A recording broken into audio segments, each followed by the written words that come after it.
Deuxièmement, le critère de voirie ne pouvait pas être maintenu. Le transfert de voirie était obligatoire pour 1500 communes. Il fallait modifier ce critère.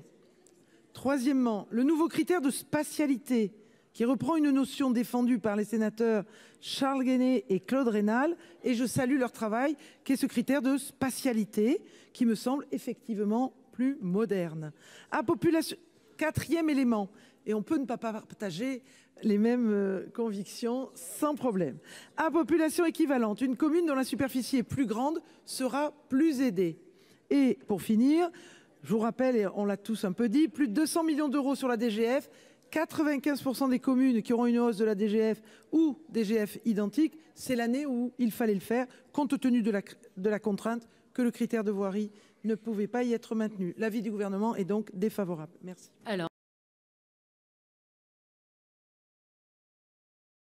Donc, je laisse la parole à Monsieur Genet. Et puis, si vous pouviez vous contraindre dans vos prises de parole, ce serait pas mal. Merci. Monsieur Genet. Merci, Madame la Présidente. Madame la Ministre, j'ai présidé la communauté de communes du Grand Charolais.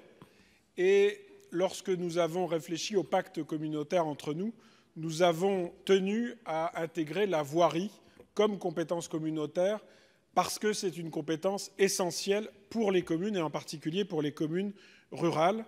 Et c'est vrai qu'à la fois sur la discussion que nous avons eue ce matin sur le fonds spécial voirie proposé par notre collègue Sautarel avec son conditionnement aux communes de moins de 500 habitants et réfléchissant à ce que nous avions fait localement, je peux comprendre les arguments des rapporteurs sur cette évolution qu'effectivement aujourd'hui, cette voirie communale aujourd'hui, elle n'est pas forcément gérée tout le temps par les communes. Elle peut être par l'intercommunalité.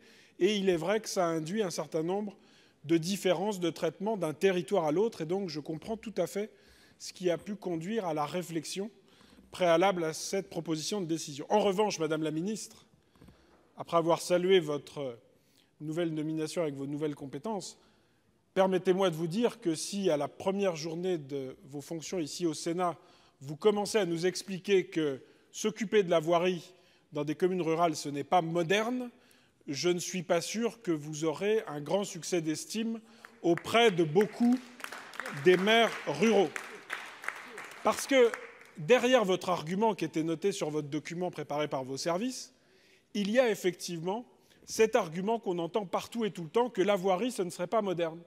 Lorsque vous allez en commission DETR et de SIL, on vous dit on ne peut pas prendre les travaux de voirie parce que ce n'est pas moderne.